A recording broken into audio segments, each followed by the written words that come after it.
The following paid program is furnished by Raskin Resources Productions. It's for basic entertainment and informational purposes only and is solely responsible for its content. It does not necessarily reflect the views of Cumulus Media, its management, or its staff. Welcome to the Patricia Raskin Show, the program that helps you turn obstacles into opportunities, challenges into solutions, and find answers to tough questions. The award-winning powerhouse voice of radio, Patricia Raskin. And now, here's your host, Patricia Raskin. Hi, everyone, and we are here in our second hour of the Patricia Raskin Show. And we're going to be talking about end-of-life care and end-of-life planning with Dr. Mitchell Levy, who is MD and Professor of Medicine and Division Chief of Pulmonary and Critical Care Medicine at University Medicine. He is also a Professor of Medicine at the Alpert Medical School of Brown University and the Director of the Medical Intensive Care Unit at Rhode Island Hospital in Providence. Welcome, Dr. Levy. Thank you. Pleasure to be here, All right. Patricia. And thank you. And we're also joined by Laura Nodaki, and she's the clinical nurse manager at the medical ICU at Rhode Island Hospital. So welcome, Laura, too. Thank you. So, Dr. Levy, you're very involved around end-of-life care. Explain right. a little bit about that. Well, it's interesting. Many people think of the intensive care unit as an important place, obviously, for people to heal and get better, and that's Right. true. And people who become critically ill go to intensive care to get better. It's also true that 20% of Americans actually die in intensive care. So 1 out of every 5 Americans breathe their last breath in the intensive care unit. So as a critical care physician, it's impossible not to take an interest in helping people die with dignity. Okay, very important. Folks, we are taking your questions about dying with dignity, about end-of-life care, again with Dr. Mitchell Levy, who is a Professor of Medicine and Division Chief of Pulmonary and Critical Care Medicine at University Medicine, and this program is brought to you by University Medicine. So, having said that, what are some of the challenges for families? Well, if you think about it, 100 years ago, there was no such thing as an intensive care unit. So when you had a loved one who died, the natural urge to do everything you can for your loved one was acted out at home. And so during the dying process, you made people comfortable. You made your mother, father, grandmother, you propped up their pillows. You put a wet washcloth on their head. You brought their favorite food and put it at their bedside, even though you knew they wouldn't eat it. You put their favorite music on. You laid your hands on them. And now, over the last 50 to 75 years, with the advent of intensive care, people have actually been prevented by the physical space of the intensive care unit by honoring that debt and by wanting to be close to their loved ones. So what comes out of that is a natural sense of isolation and alienation. And that's true for illness in general, but it's really true in the intensive care unit. Yeah. Do you find, too, that sometimes loved ones almost have a hard time coming in and seeing their loved ones like that? Yes, very definitely. The visual of people with a tube in their mouth and lines hooked up to their arms is a source of great distress for people. And it's unfortunate because at the time when they need to be near their loved one the most, and when their loved one needs them next to them the most, there's a lot of resistance on the part of physicians, nurses, and patients and their loved ones of having that happen, them being next to each other. Why do you think that's the case? Well, there are a lot of different factors. First, the speed and noise and chaos of an intensive care unit really doesn't lend itself to being close to your loved one. Second, the rooms can be quite small, and Laura can address the fact that there's a lot of busyness around the bedside, a very busy, active nurse, and sometimes I think families feel unwelcome to a certain extent. Interesting. Laura, your comments about that? Yeah, from a nursing standpoint, we definitely see that. Families have trouble even getting close to their family members. The bed has large side rails. So even the proximity of things make barriers. Interesting. We're taking your calls, folks, about end-of-life care, the ICU. The number is 438-WPRO, 438-9776. Toll free 800-321-9776. We have with us in the studio Dr. Mitchell Levy, and he is the Professor of Medicine and Division Chief of Pulmonary and Critical Care Medicine at University Medicine. And University Medicine is bringing you this program today. He's also a Professor of Medicine at Brown University and Director of Medical Intensive Care Unit at Rhode Island Hospital. And we're joined also by Laura Nodaki, and she's the Clinical Nurse Manager in the Medical ICU at Rhode Island Hospital. So give us your calls. You know, if you have someone in ICU or, you know, you're very concerned about end-of-life care or critical care, please give us a call. Dr. Levy can answer your questions, 438-WPRO, 438-9776. Yeah, so what... If you could paint a beautiful picture, what would it look like? And what would we have to do to get there? Ah, that's big, huh? That's a very good question. Well, it's interesting. The Rhode Island Hospital Medical ICU is a great example of a partnership between University Medicine and Lifespan. And we have worked, I've been there for 20 years, and we were the first intensive care unit in New England to have open, unrestricted visiting hours. Right. And so when you ask me how if I could dream, that was really one of the first steps, to partner with the nursing staff and basically remove all barriers to families visiting. For years, and still, there are some intensive care units that have very restricted visiting hours. Their loved ones are only allowed to visit for an hour 3 or 4 times a day. And we broke down that barrier in 1996, where we basically said the intensive care unit can be like one big house, where everybody's around all the time, even though, just like any family, it may make us a little bit crazy because of the chaos, but we allow families to come 24/7 and be with their loved one and have no restrictions on that. So that is a very important first step. Do you have any grief counseling there for those family members that come in and they're shocked maybe by what they're seeing? Yes, absolutely. There are a couple of things. We have, our nurses have done quite a bit of training in end-of-life care, and we have social workers who provide really excellent grief counseling, and we have a really strong palliative care service who come and visit in the intensive care unit and consult in the intensive care unit. So there are multiple ways for patients and their loved ones to receive grief counseling. Do you do anything with hospice? Yes, we do. We're very active in helping families whose loved ones are facing the end of their life move out of the hospital and into hospice care, where they can receive appropriate care for symptom control in an environment which fosters the connection between their loved ones. That we've been talking about. Yes. Yeah. All right. Billy from Providence on the phone. Billy, your question for Dr. Levy and for Laura Nodaki. Go ahead. Hi. I'm calling regarding my girlfriend that I was with for 10 years until she passed away last March 29th at a local hospital. Is it all right if I say the hospital? Sure. Go ahead. Rhode Island Hospital, Pulmonary Unit, 7th floor.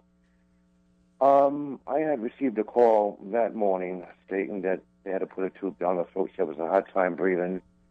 To make a long story short, I went up to the 7th floor to try to see her. The doctor says, wait a few minutes, she's doing better. Anyway, there was a chaplain out near the nurse's station on the 7th floor that wanted to talk to me, which was kind of odd if she was doing all right.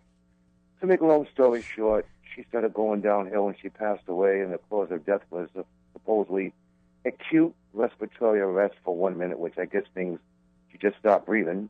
And the other part was massive pulmonary hemorrhaging for 5 minutes. Okay. I didn't get to see her until after it happened, after she passed away. I walked into the room, and she had this little tube like a thermometer sticking out of her mouth, which had a little bit of blood in it, because she was supposedly complaining that she was coughing up, spitting out blood when she was in the hospital. So, Billy, and I'm just wondering. Go ahead. I was just wondering, could there anything done to, since the person this happened in the hospital, could it possibly have made it out better than what happened, or because the symptoms that she had the day before when I took her to the hospital on the 28th of March, that she had a hard time breathing. She had a history of congestive heart failure, but it wasn't that. It was just talking like me and you are. Okay. All right. Go ahead, Dr. Levy. So I'm very sorry to hear about the death of your loved one. I realize that that's a tragedy. It's very hard for me to know because I don't quite know enough about your loved one's case to say whether anything could have been done differently, but it's not uncommon, whether it's congestive heart failure or any lung issue, to start to bleed. And when that happens, what's required is to put a tube down into someone's throat so that they can have their breathing assisted. And I suspect that's what was happening for your loved one. All right. I hope that helps, Billy. I really do. Thank you. Thank you so much for calling. Yeah, that's a tough one. Yeah. Well, it's the same thing that you were saying, Patricia, where it's such a difficult thing for people to see. The technology in the intensive care unit really frightens people, and I think that's what a lot of the nursing staff has to deal with, is helping people understand the technology that's being applied to their loved one. Absolutely. Yes, It's not like on television. People are very surprised on what they see when they walk into a room. Yeah, and that's where, and I think what Billy was saying is he didn't really know. He kind of came in after the fact. Yeah. And that's a hard piece. Yeah, and it's not uncommon. People come in, they're quite ill. They need a lot of attention, and so the physicians and nurses and other health professionals have to work very hard at the bedside. And unfortunately, sometimes people die before their loved ones get to see them, and that's very, very hard to accept. And also, that's where the staff comes in, too. That's right. That point. And really help. Yeah, that's right. I think that one of the most important first steps in bereavement is the contact between the nursing staff and the loved one, who really, in many ways, anyone who works in an intensive care unit knows that the main point of contact for patients and their loved ones in the intensive care unit is actually the nursing staff. And that's why it's so important whenever physicians have a conversation with the family that the nursing staff always be present. And we actually have a rule in our intensive care unit that physicians have to have a nurse in the room when they're meeting with the family, because when that physician walks away, families often haven't asked most of their questions. And of course, who are they going to turn to? It's the nursing staff who are there all the time caring for their loved one. Yeah, Laura, any comments about that? No, I think Dr. Levy's absolutely right. We see that a lot. Families may even not comprehend what the physician just said. They have to get it repeated to them. Yeah. And we're just there to help them. We work very well as a team, the physician and nurse, and we're there for the family. All right. Okay, we have a caller, so that's coming in. Can we take this caller? Do we have enough time? I'm talking to Sean. Good. Okay. Ron from Fall River, your question for Dr. Levy and for Lauren Odaki. Go ahead. Yeah, thank you for taking my call. Welcome. I just turned on the radio and I was listening to that gentleman that was talking about that just lost his girlfriend. Yes. Sent chills to me because this is a situation that I'm going through as we speak with someone that I'm with. She has a COPD. It's at stage 4, what I understand, and she's very private with it, with me, and she's on the oxygen constantly. And the thing is, I don't know, I'm not really happy with her doctors, and I like to get more tests done and to see what can be done for her. But she's at the point of this is going to be the end of her, this year, So your question for Dr. Levy would be? So my question is, what is out there for people with COPD, especially at his stage 4? She's on oxygen and she's taking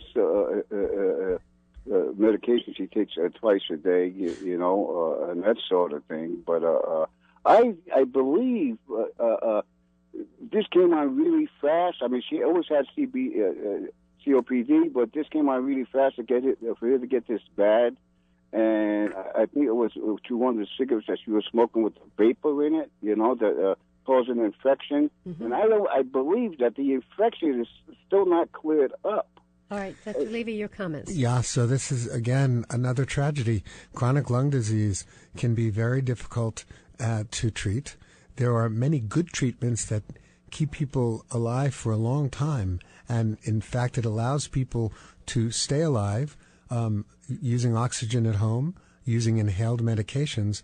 But at the end, over time, the lungs finally don't work very well. And at a certain point, there really is very little that can be done. And that's a difficult thing for anyone to face, especially when you've lived with a chronic disease for a very long time. You've received medications from your physician that have allowed you to continue. And then finally, your lungs just can't go on any longer. And even though we are always looking for new ways to treat chronic lung disease, at the end of chronic lung disease, there's very little we can do except to make people comfortable. Okay. So is it a possibility? My thought at this time is that she still has this infection that hasn't really been addressed, even though she's been on some antibiotics. But I've spoke with some people with this kind of condition, and their doctor pinpointed that infection. Where it was at, and it was treated with a medication in a different way, and where it has cleared up and helped that person. If that makes any sense to you at all. Well, it does make sense. I think the unfortunate thing is often families see the same type of person as their loved one who seems to have the same illness, and that other person responds, whereas their loved one succumbs to it. And I'm sure your physicians are using the exact right antibiotics, but some people just simply don't respond because their lungs are too far gone. And that's the tragedy of chronic lung disease. Right. Thank you. Thank you, Ron. I hope that helps. If you need more help, we can give you a number. Yes, absolutely. Laura, would there be a number that he could call for some support? Well, we'll make the University of Medicine has an excellent pulmonary division, and we will get that number for you by the end of the program. Okay. We'll get you a number. So, Ron, if you give us your number, we'll make sure that we call you with a number so you can get some support. Oh, okay. All I right. won't do that on the air, off the air, right? Right. You'll just give your number to Sean, and I'll get in touch with you. I would encourage you to call the University of Medicine Pulmonary Division and see one of their fine pulmonary doctors. Yeah. University of Medicine, you said? It's University of Medicine. Medicine there in Rhode Island. Yes.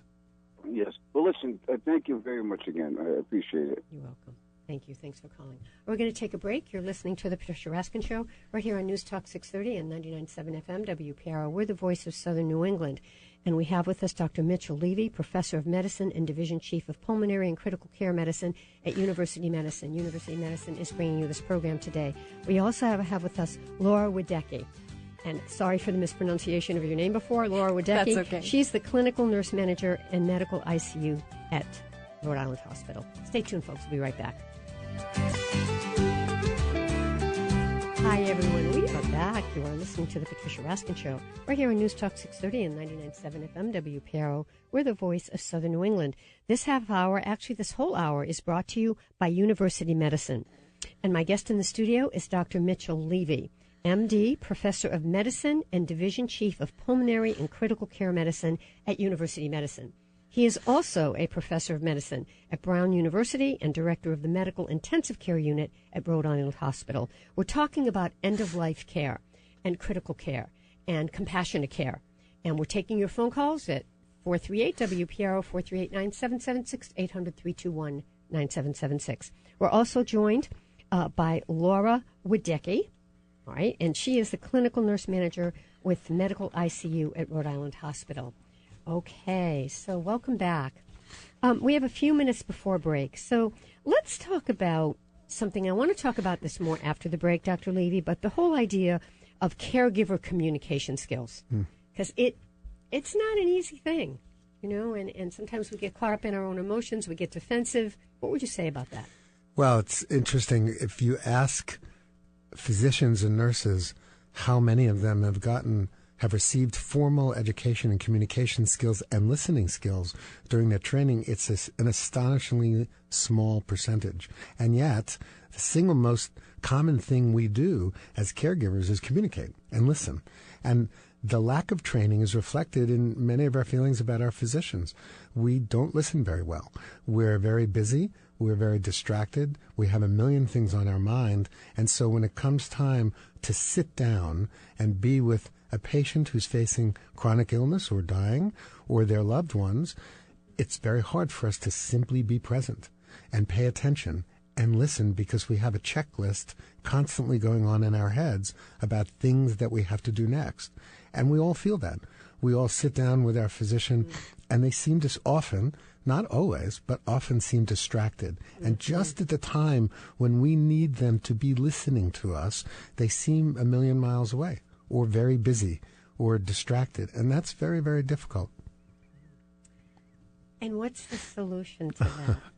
Retraining, rethinking, changing old habits? Yeah, exactly. Sometimes it's a habit. Yeah, very definitely. And it's a hard habit, difficult habit to break. One of the things that we've begun to do to address this is at University of Medicine and at Brown University, all the internal medicine residents mandated to go through a mindfulness and communication skills training. And we've been running this now for about 4 years in partnership with Lifespan, University of Medicine, and Brown University.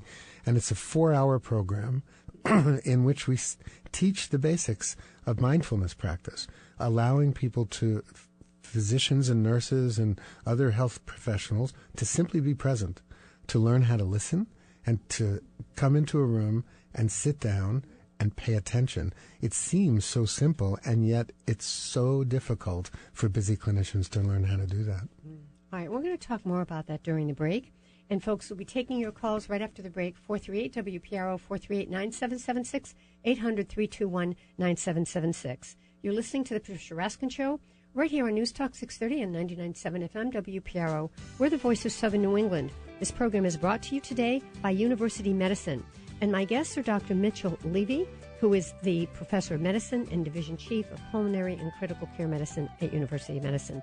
And we're also joined by Laura Wadecki, and she is the Clinical Nurse Manager in the Medical ICU at Rhode Island Hospital. So call us after the break, 438-WPRO, 438-9776. We'll be right back.